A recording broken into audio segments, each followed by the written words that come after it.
Assalamualaikum warahmatullahi wabarakatuh dan selamat sejahtera semua. Hari ini, terlebih dahulu saya memperkenalkan diri saya. Nama saya Yaakob Termin dari Mampu Sabah. Topik yang kita akan sampaikan pada kali ini adalah berkenaan data terbuka atau lebih dikenali portal data terbuka kerajaan Malaysia, iaitu www.data.gov.my. Okey, apa yang kita akan kupas pada kali ini adalah berkenaan pengenalan mengenai data terbuka, success story, tips pengisian maklumat set data bergranular dan cara-cara pengemaskinian set data. Okey, kita pergi kepada perkenalan terlebih dahulu. Okey, dari segi punca kuasa, data terbuka ini telah diputuskan melalui mesyuarat iaitu GTIC bilangan 1 tahun 2014, iaitu pada 28 Mac 2014. Kerajaan telah memutuskan supaya semua agensi bersedia dan mengambil tindakan mengenal pasti inisiatif set data bagi pelaksanaan data terbuka dalam setiap bidang perkhidmatan agensi. Ini disusuli pula dengan mesyuarat MPA bilangan 1 tahun 2015, di mana mesyuarat mengambil perhatian perkongsian data supaya dibuat secara lebih agresif dalam kalangan kementerian atau agensi, diperlukan untuk memastikan analisis yang dibuat lebih tepat dan menyeluruh.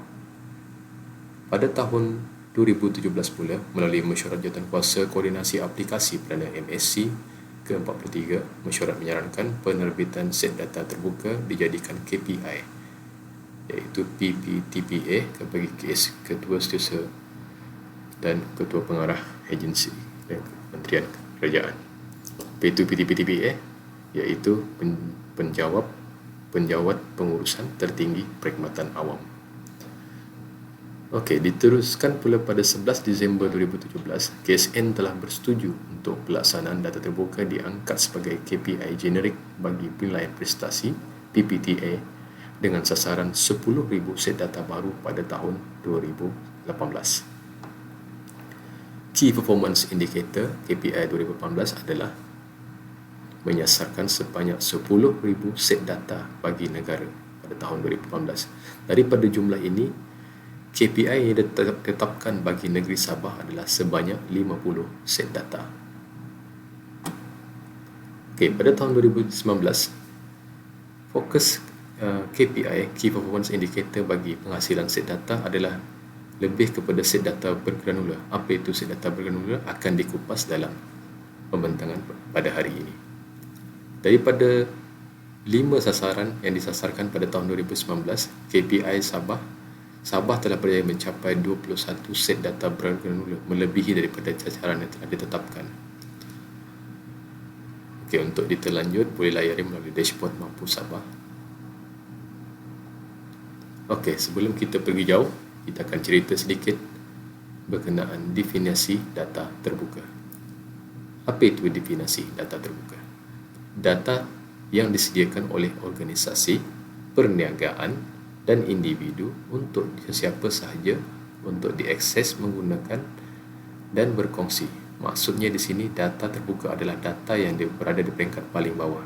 Bermaksud data itu merangkumi data daripada kategori ataupun kluster pengangkutan, kesihatan, pendidikan, pertanian, bancian, undang-undang, pelancong ekonomi sosial dan kebajikan. Dalam kata lain, data-data ini adalah tidak tertakluk kepada Personal Data Act, iaitu data yang tidak mengandungi elemen seperti nombor kad pengenalan, nombor telefon ataupun data-data yang bersifat sensitif. Okey. Ekosistem data terbuka pula adalah bertujuan untuk mendapatkan set data yang berkualiti dan diterbitkan secara berpusat di dalam portal data.gov.my. Yang kedua, menyediakan khidmat nasihat data terbuka, iaitu kluster yang ditetapkan di sini adalah pengangkutan, pertanian, pendidikan, kesihatan, sosial, ekonomi kawanan dan sebagainya, di mana portal data terbuka data.gov.my akan membekalkan dan memudahkan proses muat turun dari segi daripada kalangan komuniti bisnes, agensi kerajaan, individu, dan secara tidak langsung ia akan menggalakkan penciptaan inovasi, penjimatan sumber kerajaan, menjana ekonomi melalui perkhidmatan. Okey, sebelum kita pergi lebih mendalam mengenai data terbuka, 10 prinsip ini perlu ada bagi sesuatu data itu dikategorikan sebagai set data terbuka. Yang pertama, data tersebut mestilah lengkap atau complete data. Data yang dimaksud ini adalah bersifat raw data, bukan data yang sudah diproses. Yang kedua, sumber utama. Data itu dimiliki sendiri oleh penyedia data ataupun agensi yang membekalkan data tersebut. Mestilah dimiliki oleh agensi tersebut. Ketiga, terkini, timely, sentiasa dikemas kini. Keempat, kebolehcapaian. Apabila diperlukan, ia boleh dicapai. Kelima, kebolehbacaan mesin, machine readable. Okey. Yang keenam, tanpa diskriminasi, maksudnya tidak boleh dipertikaikan data itu daripada segi originality dia. Yang ketujuh, penggunaan standard terbuka atau yang biasa kita gunakan bagi data-data yang dimasukkan ke dalam portal data terbuka kerajaan adalah menggunakan license common attribution.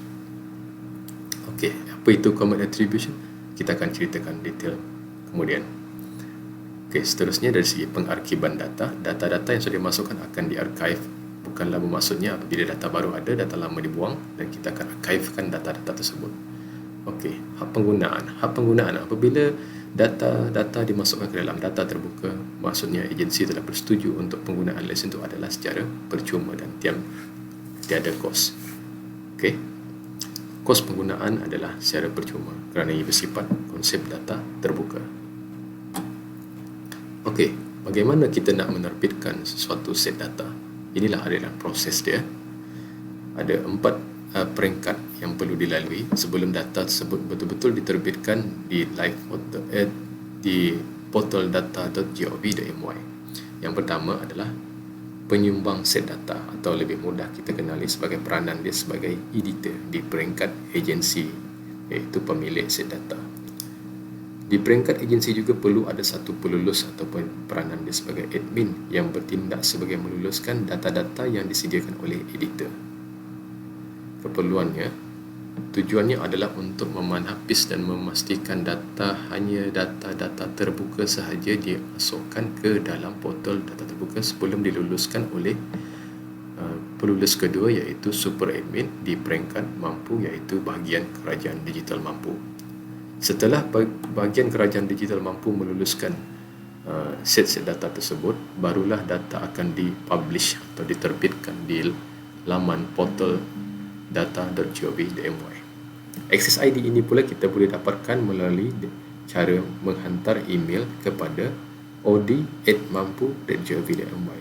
Maksudnya agensi perlu menetapkan siapakah yang akan jadi bertindak sebagai editor dan kedua siapakah yang akan bertindak sebagai pelulus satu atau admin agensi bagi tujuan penyediaan set data tersebut.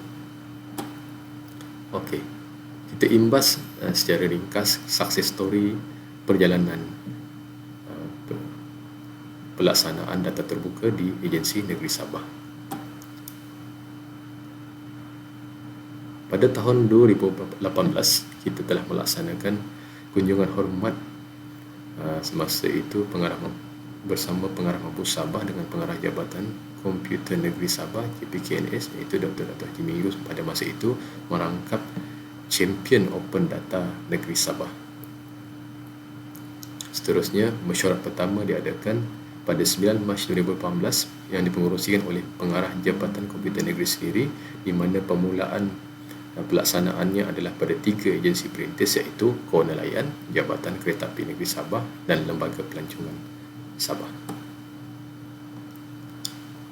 Mesyuarat seterusnya diadakan, kita fokuskan kepada agensi-agensi di bawah Kementerian Tanian dan Industri Makanan Sabah, iaitu ringkasnya MAFI, pada 4 April 2018 yang dipengerusikan oleh Pengarah Jabatan Perkhidmatan Komputer Negeri Sabah. Melalui perjumpaan ini, agensi di bawah MAFI bersetuju untuk menyumbang set data dalam portal data terbuka kerajaan dan mesyuarat bersetuju untuk setiap agensi MAFI mewujudkan jawatankuasa tadbir di agensi masing-masing. Pada tahun 2018 juga telah diadakan satu bengkel data terbuka di Makmal Jabatan Akauntan Negara Malaysia di Wisma Perindustrian. Hasil daripada bengkel tersebut, kita dapat mengumpulkan 55 set data yang disasarkan. Daripada 50 set data merupakan KPI, kita telah berjaya mencapai 55 set data, melebihi sasaran yang telah ditetapkan.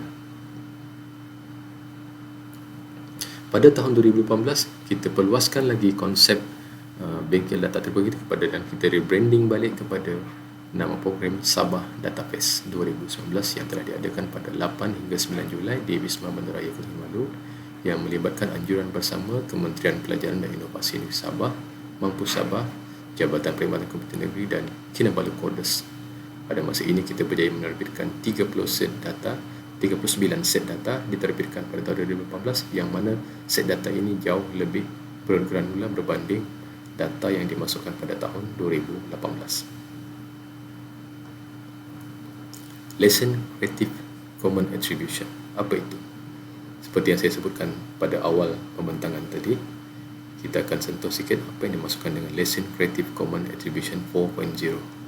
Lesson ini, lesson yang disarankan adalah Lesson Creative Common Attribution 4.0 yang membenarkan data terbuka dikongsi dan digunakan semula di bawah terma yang fleksibel dan sah di sisi undang-undang, dan merupakan satu bentuk kredit kepada pemilik set data.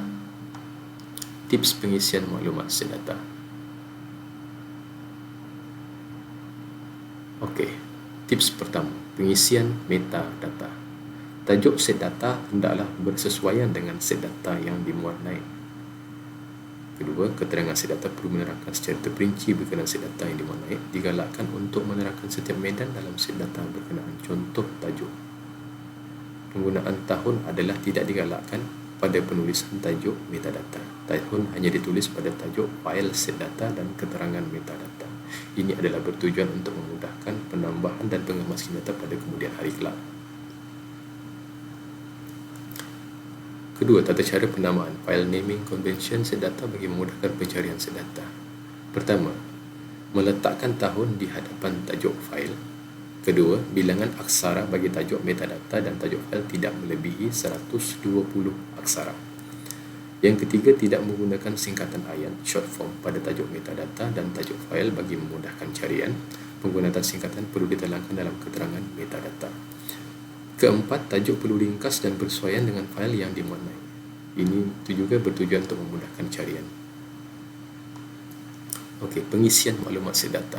Elakkan penggunaan tanda dash dalam memasukkan data yang orang cakap data kosong ataupun data null. Jadi kita letakkan kosong bagi data berbentuk number, melibatkan pengiraan. Jadi cara terbaik adalah letakkan nombor kosong. Okey. Ataupun sekiranya data berdalam bentuk teks, tu letakkan tidak berkenaan. Penggunaan nama ringkasan perlu diterangkan. Sekiranya menggunakan short form contoh seperti TB perlu dijelaskan dalam keterangan file set data tersebut. Okey, pengisian maklumat data. Elakkan penggunaan combine ataupun combine row ataupun baris yang digabungkan. Sebagai contoh, data tu mungkin ditulis dalam tahun 2017. Sebagai contoh ini 2017, tahun ini digabungkan. Walaupun data tersebut adalah tahun yang sama, hendaklah ditulis seperti ruangan ini. Seperti ini. Bermaksud dia punya tahun tu ditulis setiap baris. Inilah dimasukkan raw data. Pastikan sel data juga adalah tidak digabungkan. Okey. Ketiga, elakkan daripada hide cell dalam fail yang telah dimasukkan, tidak kira dalam format Excel ataupun CSV, dalam bentuk format Excel atau ODS. Biasanya kebanyakan data yang dimasukkan dalam format Excel. Okey. Elakkan penggunaan hide cell ataupun hide column. Okey. Susunan tahun digalakkan secara ascending, bukan secara vertical, secara ascending, menaik order dan ke bawah. Dan ditulis sebagai contoh ini di ruangan di sebelah atas, ini secara mendatar. Okay, lebih mudah penyusunan data berbentuk begini. Data bersifat pecah butiran. Elak daripada pecah butiran mengikut negeri. Sebaiknya masukkan semua negeri-negeri tersebut sebagai satu kolom dalam data tersebut. Bermaksud satu fail ada banyak negeri. Maksudnya kita akan tambah satu kolom mewakili negeri-negeri tersebut walaupun ditulis berulang kali, tidak ada masalah. Okey. Yang ketiga, data bersifat pecah butiran. Sama juga kesnya, tapi ini bagi menunjukkan perbezaan tahun. Elakkan menagi nama saiz fail kepada ikut tahun. Okey, meningkatkan set data daripada biasa kepada set data bergranular. Kita cuba detail out set data bergranular rendah. Maksudnya sebagai contoh di sini, bilang aduan diterima Johor 323, tapi tidak dipecahkan. Data ini perlu diperincikan lagi supaya lebih menunjukkan bagaimana aduan itu diterima, sama ada mana telefon, fax, surat, email, SMS atau secara bersemuka. Ini adalah merupakan data yang lebih bergranular, lebih terperinci. Okey. Data bergranular secara amnya adalah tahap perincian. Apa itu data bergranular? Data bergranular sebenarnya secara amnya adalah tahap perincian, level of detail set data. Granular boleh dibagi kepada dua dimensi, iaitu automation of data, resolution of data. Okay. Bagaimana automation of data? Sebagai contoh paling mudah kita faham adalah sebagai contoh alamat. Kebiasaannya data ditulis alamat secara lamsam di satu kolom. Kita perlu pecahkan mengikut nama, alamat 1, alamat 2, postcode, bandar, negeri, telefon dan fax. Ini lebih memudahkan proses penggunaan dalam proses pembangunan research, penyelidikan dan pembangunan aplikasi di kemudian hari. Kedua, granular dari segi resolution of data. Resolution adalah tahap perincian relatif yang diwakili oleh data itu terbagi kepada komponen seperti mengikut frekuensi pembaharuan. Tahap granular sudah boleh ditentukan seperti berikut pada peringkat data dikumpul, bagaimana ia diperolehi, bagaimana data digunakan ataupun memenuhi piawaian profesional. Sebagai contoh, bacaan indeks pencemaran IPU bagi semua stesen pengawasan kualiti udara. Di sini pecahan dipecahkan mengikut lokasi di mana data itu dikumpulkan. Itulah cara dia memperincikan data di sini. Okey, pengemaskinian set data. Pengemaskinian set data boleh dipilih mengikut kesesuaian data yang di-upload, sama ada secara harian, mingguan, bulanan, ataupun secara sukuan atau secara tahunan. Penggunaan kekerapan pengemaskinian not applicable adalah tidak dibenarkan bagi set data kekerapan penulisan lebih daripada setahun. Sebaik-baiknya kekerapan data yang lebih kerap dikemaskini adalah lebih baik. Implikasi pengemaskinian set data ini akan meningkatkan ranking Open Data Barometer kerana pengemaskinian set data merupakan salah satu kriteria penilaian ODB di peringkat nasional dan antarabangsa. Okey, proses pengemaskinian. Ada dua cara pengemaskinian set data. Pertama, mengemaskini set data secara append record. Ini akan diterangkan lanjut apabila pihak agensi telah dibekalkan dengan user ID sebagai editor dan pelulus di peringkat agensi masing-masing, dan akan ada proses memasukkan set data tersebut. Okey, sama ada secara append record, set data lama dihapuskan. Yang kedua, memuat naik set data baru, append file. Maksudnya set data, metadata masih sama, cuma kita tambah fail baru. Ini ada dua cara lah. Okey, contoh, apakah kelebihan menyumbangkan set data ke dalam portal data terbuka Kerajaan Malaysia? Salah satunya adalah penghasilan inovasi ataupun produk-produk data. Sebagai contoh, pada tahun 2018 antara produk data yang telah dihasilkan adalah sebagai berikut: sejahtera, lestari, unggul. dimensi ekonomi berdaya saing, dimensi 2 kualiti persekitaran. Sebagai contoh, ini merupakan web app yang dibangunkan menggunakan set-set data gabungan daripada maklumat-maklumat set data daripada beberapa agensi yang dibangunkan dijadikan satu dashboard. Ini salah satu contoh sahajalah. Okey, itu saja untuk taklimat kita pada kali ini. Sekiranya ada persoalan berkenaan open data terbuka, boleh ajukan kepada yang mampu, dan sekiranya berminat untuk, dan sekiranya tuan-puan mempunyai aset data, janganlah simpan di peringkat agensi sahaja. Kongsikanlah dan masukkanlah ke dalam portal data terbuka kerajaan, dan untuk mendapatkan akses ID boleh hantarkan email kepada audi@mampu.gov.my. Terima kasih, itu saja.